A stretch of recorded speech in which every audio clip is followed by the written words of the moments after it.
Here's 3 dating tips for an empath.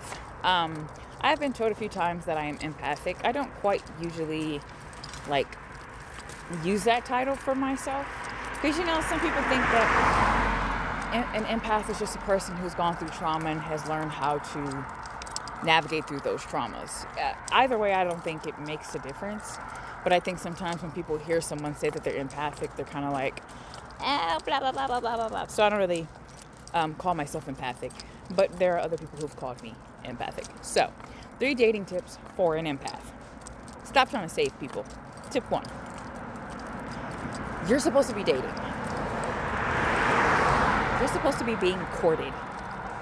You're supposed to be being in this romantic relationship where someone is supposed to be showing you how you can fit into their lives and you show them how you can fit into theirs. You're supposed to be seeing if this partnership is balanced and if it could, bring something to the both of you, something that makes you a better person, something that brings value to your life. Stop fucking saving people.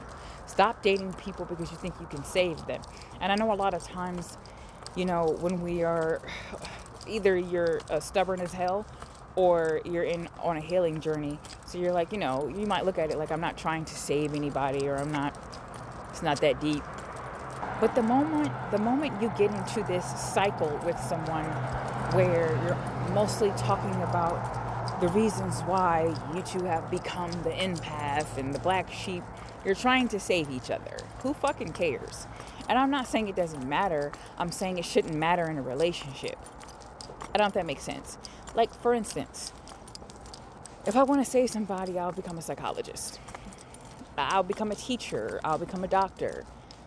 Use those tools that you've learned through life that, gives you an insight in people's traumas to save people for real. But don't put that in your relationship. There's no reason why you both should be talking about why your father kicked your ass for 10 years.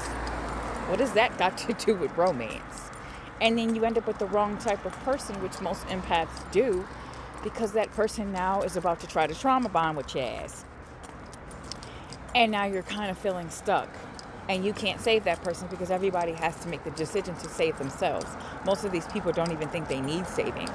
So they're not going to accept whatever the hell it is that you think you're going to do. The best thing that you could do the best thing that you could do is save your damn self. And that way that you can attract someone who has the ability to have a romantic relationship. You don't want to end up with somebody who's just going to guilt you every single time you feel like the relationship is too much. And they're going to try to guilt you into staying because for some reason now you're the superhero. Baby, I just want some flowers and some good sex. I mean, obviously I want more than that, but come on now. Come on now. Tip number 2, believe who that person is the very first fucking time they show you. And I know sometimes that can get confusing because if you are an empath, you typically don't really want to see people in a negative light.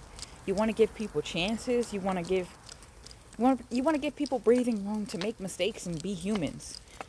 And sometimes we'll look at things like they said that they were going to call me and they ghosted me for the rest of the day. And so when they called me the next day to tell me their fucking the shit show of a story, things happen, life happens, and yeah, it does. But at the same time, it's usually not always the only thing, right? It's not like they were consistent, and that's the one time it happened and then it never happened again. I feel like we see the signs, maybe they say something sarcastic, or maybe they say things that are rude. Maybe they're constantly pinpointing on something that they find to be a flaw or that they think everybody else thinks is a flaw. And they kind of try to make a joke out of it. And then boom, they ghosted you. They kind of are already telling you who they are. Don't always wait for some big, grand ass fucked up thing to happen to you to say, this is when I need to leave. The moment something makes you uncomfortable, you are allowed to walk away. If you walk to the damn door and they don't open the door for you and it makes you feel a little icky inside, you can walk away.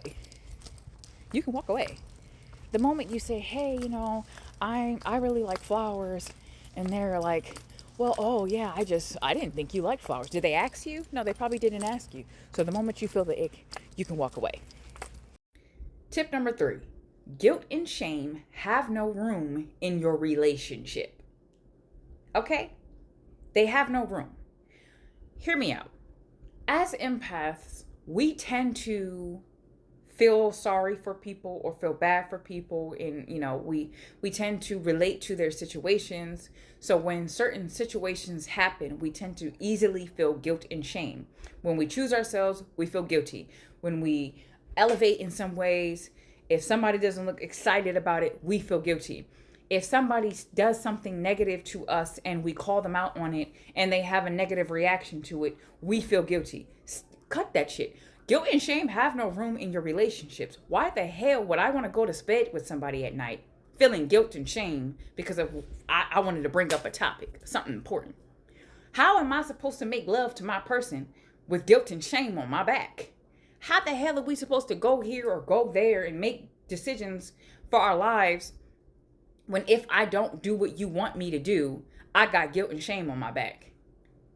Guilt and shame have no room in a romantic relationship. They don't have room in any relationships, friendships, family ships, whatever the fuck.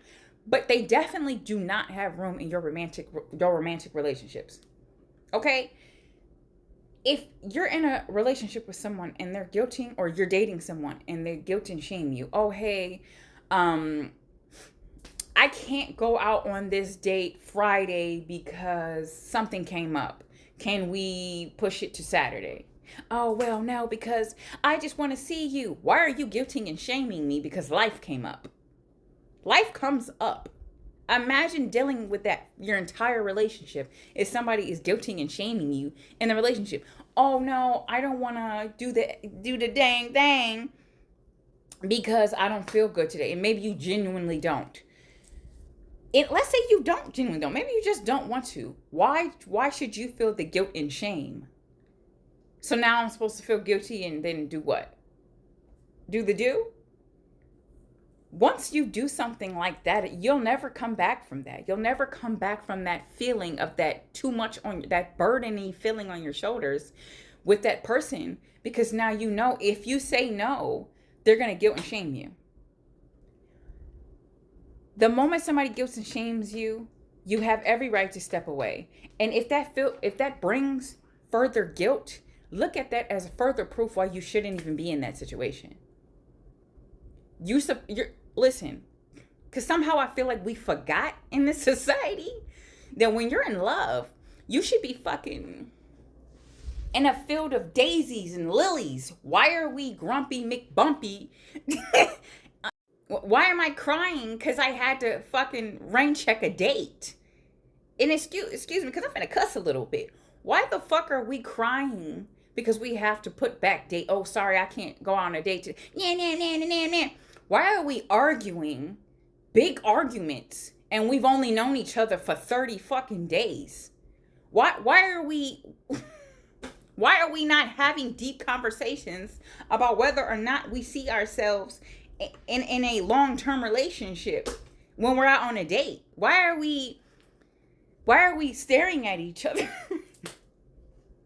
like we don't know what to talk about and thinking that that's normal? Why are people not talking anymore? Why is communication only talking about your traumas and your fucking dysfunction, your toxicity, your exes?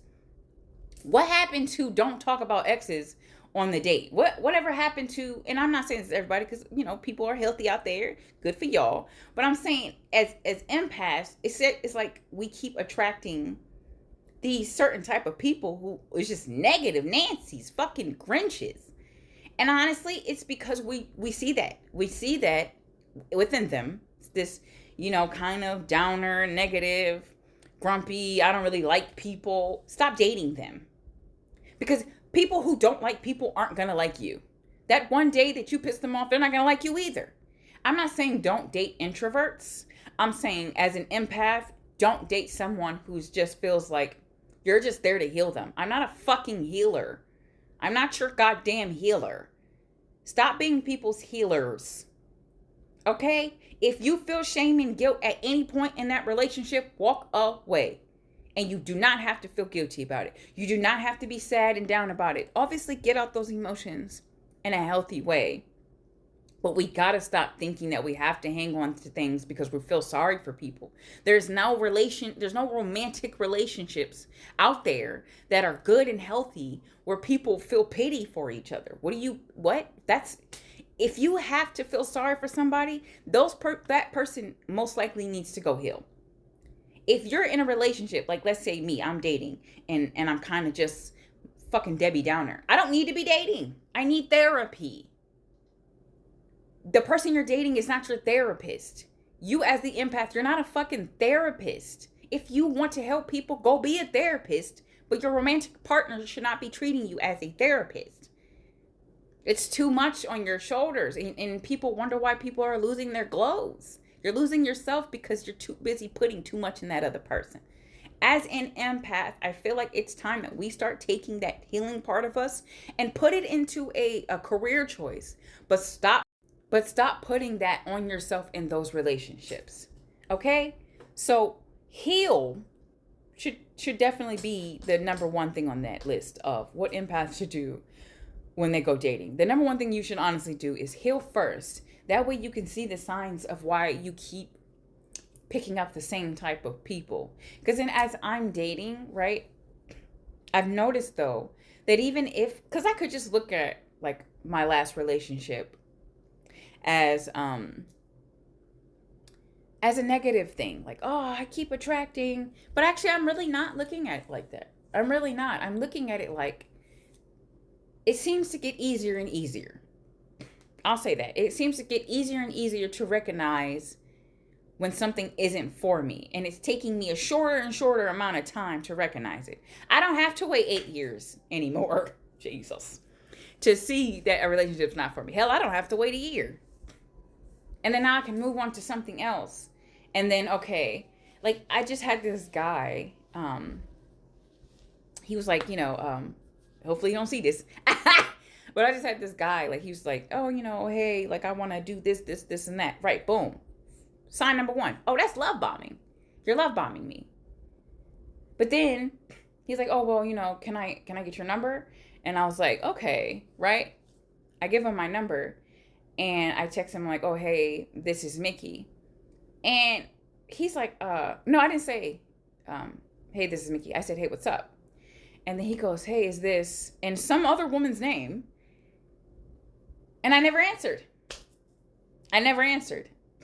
He's still texting me. He's like, oh no, yeah, okay. So I say, hey, this is Mickey. And he was like, I don't know why he asked me was I some other lady. Because I said, this is Mickey. But he didn't know me as Mickey. He knew me as Mikael.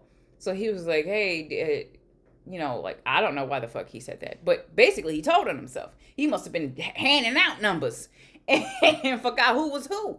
So I never answered him. So he's like, oh, no, it was my bad. I got something mixed up. It was this magician calling me. This magician has been calling me for a year. And, I've been ignoring it or something like that. And I'm like, so how'd you get the person's name? I didn't say that to him because I'm never answering that message because I don't fucking have to. I don't have to explain anything. I don't have to hear the explanation. All I know is my gut said what, and that's it. Cut it. We're done. Ha! Show's over. And that's how the fuck I'm handling everything as far as talking to people. I don't look. It comes to me. But whatever. As far as that goes, that's it. And I feel like when you pay attention, as far as empaths go, I noticed that with us. I don't like calling myself an empath, but I noticed that with empaths that like we're easily guilt and shamed into things.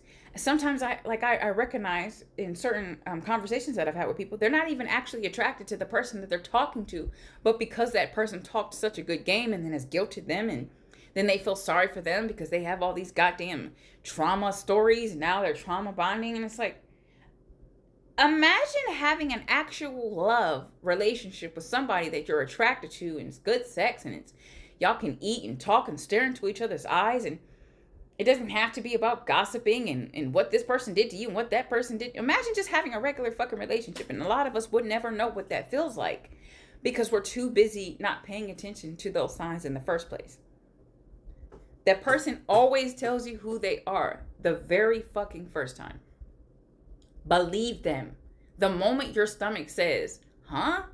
That's it. They just told you. They just told you. They may have not said it with their own words, but they told you energetically that they're not good for you. Something's amiss. My favorite thing to say, something's amiss. Okay? My spidey senses is tingling. Cut that shit the hell off. Anyways, I just wanted to do that video real quick. But so, I am actually going to be recording a few things. So I do have some videos coming. So I do hope you guys like this video. And I will see you guys in my next video. Please, let these motherfuckers go. Okay? Let them go.